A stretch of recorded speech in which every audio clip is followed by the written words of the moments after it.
Բարև ձեզ, եթերում օրվա ամփոփումն է, ձեզ հետ է Արփինե Նավասարդյանը։ 18:00 իդրությամբ հանրազնացրել ենք հետևյալ լուրերը։ Եթե խորհրդարանական ընտրությունները տեղի ունենային հաջորդ կիրակի, ապա կառավարող քաղաքացիական պայմանագիր կուսակցության օգտին կքվեարկեր հայաստանցի ընտրողների 24%-ը։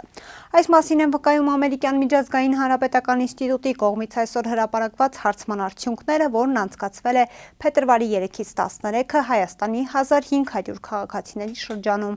Նույն ինստիտուտի կողմից 2025 թվականի ամռանն անցկացված հարցման համեմատ ՔՊ-ի վարկանիշը աճել է շուրջ 7%-ով։ Նիկոլ Փաշինյանի գլխավորած ուժին տրազանգվածի հիմնական կորիզը ըստ հետազոտության տարեցներն ու մարզերի բնակիչներն են։ 18-ից 35 տարեկանների շրջանում նրա օգտին պատրաստվում է քվեարկել միայն 12, 36-ից 55 տարեկանների շրջանում 24%-ը, իսկ արդեն 55-ից բարձր տարիքային խմբում 34%-ը։ ՔՊ-ի վարկանիշն ամենացածրը Երևանում է 15%, մյուս քաղաքների բնակչության շրջանում այդ ցուցանիշը հասնում է 25, իսկ գյուղերում 31%-ի։ Երկրորդ տեղում Սամվել Կարապետյանի ուժեղ Հայաստան կուսակցությունն է, այս նորաստեղծ ուժի օգտին կքվեարկեր հարցվածների 9%-ը։ Ի տարբերություն ՔՊ-ի ուժեղ Հայաստանի քվեները հավասարաչափ են բաշխվում թե տարիքային տարբեր խմբերում, թե Հայաստանի տարբեր շրջաններում։ Հարցման համաձայն երրորդ տեղի համար պայքարում են երկրորդ նախագահ Ռոբերտ Քոչարյանի Հայաստան դաշինքը եւ Գագիկ Ծառուկյանի Բարգավաճ Հայաստան կուսակցությունը։ Այս ուժերի օգտին փետրվարի սկզբի դրությամբ պատրաստ էր քվեարկել հայաստանցի ընտրողների 3%-ը, իսկ մյուս ընդդիմադիր ուժերի վարկանիշը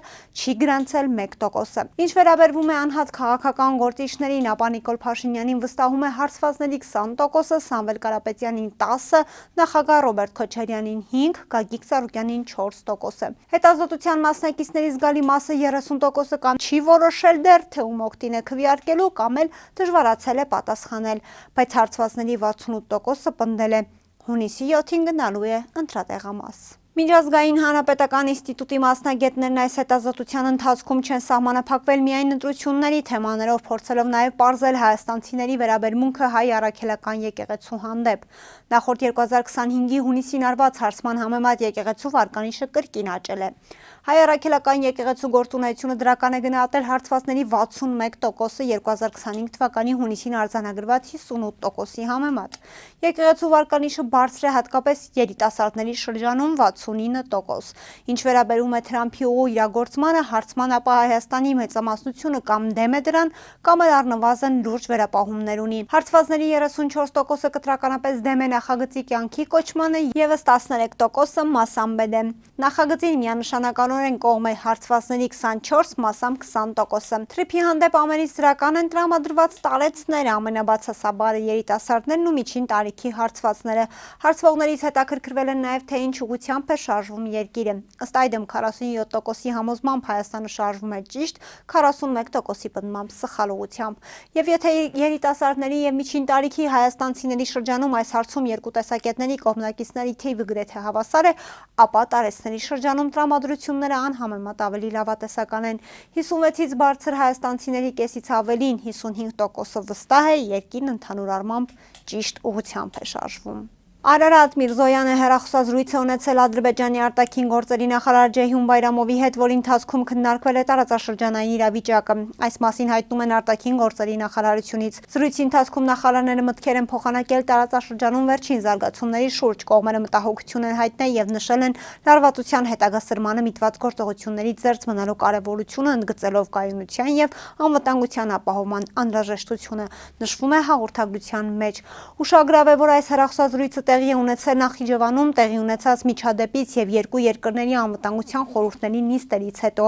Ադրբեջանի արտաքին գործերի նախարարության տվյալներով մարտի 5-ին Նախիջևանում ընկած անօդաչու թռչող սարքերն արձակվել են Իրանի տարածքից։ Տուժել է 4 մարդ։ Ալիևը դրոնի հետ կապված միջադեպը որակել է ահաբեկչություն եւ հայտարարել, որ Իրանը պետք է ներողություն խնդրի։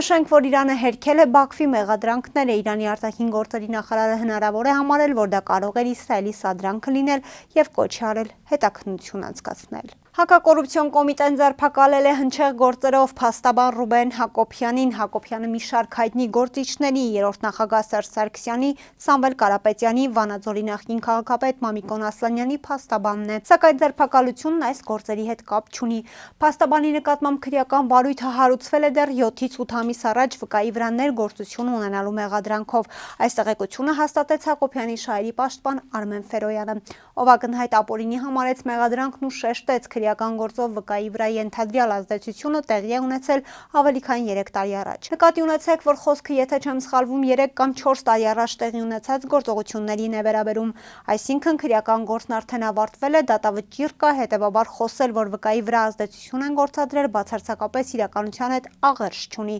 նշեց ձերբակալված փաստաբանի պաշտպանը, ապա հավելեց. «Բա եթե գործադրել են, էլ է դեպքում ինչի եք այդ վկայի ցուցմունքը հիմք ընդունելու վերջնական դատական ակտ կայացրել, որը մտել է օրինական ուժի մեջ»։ Գեղարքունիքի մարզի առաջին ատյանի ընդհանուր իրավասության դատարանում այսօր շարունակվել է Ազատի կացարանում հրդեհի գործով դատաքննությունը, որն անցել է լարված մթնոլորտում։ Այսօր հարցաքննվեց գործով մեղադրյալ տվյալ զորամասի հրամանատարի տեղակալ Գոռ Աղեկյանը։ Մեղադրյալը չցանկացավ պատասխանել զոհված զինծառայողների հարազատների հարցերին, նշելով, որ իր ցուցմունքում կա բոլոր հարցերի պատասխանները։ Սա զայրացրեց զոհվածների հարազատներին, զոհված զինծառայողների իրավահաջորդների ներկայացուցիչ Նորայր Նորիկյանն ասաց, որ միևնույն է այդ հարցերը բարձրացվելու են եւ վաղ թե ուշ հանրությունն ակնկալում է ստանալ դրանց պատասխանը։ Զոհված զինծառայողներից մեկի հարազատը հայտարարեց. «Մեզ չտրվեց ոչ մի սպառիչ պատասխան, ես առաջարկում եմ եւ պահանջում եմ, որ հարցաքննության ենթարկվեն Տիգրան Ղազարյանը, ծառայության պետը, Տիգրան Մանասարյանը, դասակի հրամանատարը Սերոբ Հասատրյանը, Վաշտի ավագը, Գոռ Մարգարյանը, Վաշտի հրամանատարը Ռադիկ Հակոբյանը, շտաբի պետը Շիրազ Խաչատրյանը, կորպուսի հրամանատարը Սարգիս Մազմանյանը եւ Արգամ Գևորգյանը։ Այդ բոլորը պետք է գան այստեղ ու տան իրենց սպառիչ պատասխանները»։ Գոռ Աղեկյանը մեզ ասել է. «Ես ամեն ինչ կբացահայտեմ, կասեմ, բայց հիմա հրաժարվում է ցուցմունք տալուց։ Մենք մեզ ուղղակի խաբված ենք զգում»։ Մեկ այլ զոհված զինծառայողի հայր իր հերթին նշեց. «Մենք համբերատար լսեցինք, որ հետո կարողանանք մեր հարցերը տանք ու դրանց պատասխաններն ի վերջո ստանանք։ Դա հարգանք է տվյալ տղերքի ու մեր հանդեպ, Գոռ, որը դու չցուցաբերեցիր։ Խաբեցիք, փափուկ բար զրեցիք մեր գլխի տակ, մենք տեսանք ձեր հարգանքը թե մեր, թե տղերքի հանդեպ»։ Դատարանում նաև հայհոյանքներ հնչեցին, իրավիճակը լարվեց, բոլորը գոռում էին, դատավորը փորձում էր հանդարտեցնել իրավիճակը, պահանջելով լռություն։ Երեկ հայտնի դարձավ, որ Նիկոլ Փաշինյանի որոշմամբ Արնակ Ավետիսյանն ազատվել է տարածքային կառավարման ու ենթակառուցվածքների նախարարության ենթակայության ներքո գործող պետական գույքի կառավարման կոմիտեի նախագահի պաշտոնից եւ նշանակվել ՏԿ փոխնախարար։ Նախորդ պաշտոնը նա զբաղեցնում էր 2022 թվականից։ Ուշագրավ է, որ նորանշանակ փոխնախարարը դեռևս 2010 թվականին դատապարտվել է դատարանի շենքի դիմաց Հայաստանի Հանրապետության ՊԵԿ քննչական վարչության 3-րդ բաժնի պետ Ֆազգեն Շահնազարյանի նկատմամբ բռնություն գործադրելու, այլ կերպ ասած օրը ցերեկով նրան ծեծի ենթարկելու համար։ Մեղադրական եզրակացության մեջ նշվում է, որ Ավետիսյանի կողմից գործադրվել է առողջության համար ոչ վտանգավոր բռնություն։ Նա ծեծի է ենթարկել Շահնազարյանին եւ պատճառել առողջական խնդիրներ։ Տուժող Շահնազարյանը քաղաքացիական հայց չի ներկայացրել, ինչից ելնելով էլ դատարանը վճռել է Արնակ Ավետիսյանին մեղավոր ճանաչել Հայաստանի Հանրապետության քրեական օրենսգրքի 316-րդ հոդվածի առաջին մասով եւ դատապարտել 500,000 դրամ տուգանքի։ Խափանման միջոցը ստորագրություն չհեռանալու մասին թողնվել է անփոփոխ մինչև դատավճռի օրինական ուժի մեջ մտնել է։ Նկատենք, որ դատական գործընթացի ժամանակ ամբաստանյալ Արնակ Ավետիսյանն իրեն ներկայացրել է որպես հիվանդ եւ տկար ու նաեւ հենց սա հաշվի առնելով դատարանը նրան ազատազրկման չի դատապարտել։ Այնուհետև Ավետիսյանն ազատ է արձակվել վճարելով նշանակված տուգանքը։ Փաստացի Նիկոլ Փաշինյանի իշխանության օրոք դատարանի առաջ օրը ցերեկով բռնություն գործադրած ինքն իրեն տկար համարող անձը ոչ միայն բարձր պաշտոնի է նշանակվում, այլև առաջխաղացում ունենում։ Ադրբեջանում զորահավաք է հայտարարվել։ Ադրբեջանի պաշտպանության նախարարությունը պարզաբանել է համար 1 զորահավաք հայտարարվելու դեպքում գործողությունների կարգը։ Ինչպես հայտնել են գերատեսչությունից, զորահավաք հայտարարելի զինված ուժերը բերվում են լիարժեք մարտական պատրաստության վիճակի։ Միաժամանակ սկսվում է պահեստազորում գտնվող զինծառայողների զորակոչը։ Զորահավաքային միջոցառումների շրջանակներում զորամասերը դուրս են բերվում մարտական դիրքեր կամ նախապես որոշված տեղակայման վայրեր։ Նշվում է, որ նման միջոցառումներն ուղղված են բանակի օպերատիվ պատրաստվածության ապահովմանը եւ հնարավոր սպառնալիքներին արագ արձագանքելու հնարավորությանը։ Ավելի ուշ ԱՄՆ-ն զգուշացրել է Ադրբեջանում գտնվող իր քաղաքացիներին խուսափել Նախիջևան մեկնելուց։ Ադրբեջանում ԱՄՆ դեսպանատան միջոցով հրապարակված անվտանգության զգուշացման մեջ պետդեպարտամենտը հայտնել է, որ անհայտ թվով անօդաչու թռչող սարքեր տեղական ժամանակով կեսօրին հարվածել են Նախիջևանի միջազգային օդանավակայանի տերմինալի շենքին եւ վայրէջք կատարելով դպրոցի շենքի մոտ։ Նշենք, որ նախորդին պաշտոնական Բաքուն հաղորդեց, որ Իրանի զինված ուժերը անօդաչու թռչող սարքերով հարվածել են Նախիջևանին, ինչը պաշտոնական Թեհրանը հերքում է։ Այսօր մարտի 6-ին արտակարգ դեպք է տեղի ունեցել Կոտայքի մարզում ժամը 0:7:50-ի սահմաններում Երևան-Սևան ավտոճանապարհի Արծվի արձանի հարևանությամբ գործող Արզնի գազ գազալցակայանի մոտ պայթյուն է տեղի ունեցել Opel Magnich-ի ավտոմեքենայում։ Ինչպես դեպքի վայրից հայտնում է ֆոտոլրագրող Գագիկ Շամշյանը, պայթյունի հետևանքով 1 հոգի, ով ըստ նախնական տեղեկությունների վարորդն է եղել, այրվածքներով տեղափոխվել է Արմենիա բժշկական կենտրոն։ Նրան առաջինը օգնության են հասել գազալցակայանի աշխատակիցները, քաղաքացիները եւ օպերատիվորեն ժամանած Աբովյան բժշկական կենտրոնի շտապօգնության բժիշկների հերթապահ խումբը։ Բժիշկները նրան մինչև հիվանդանոց տեղափոխել է, տեղում առաջին բուժօգնություն են ցուցաբերել,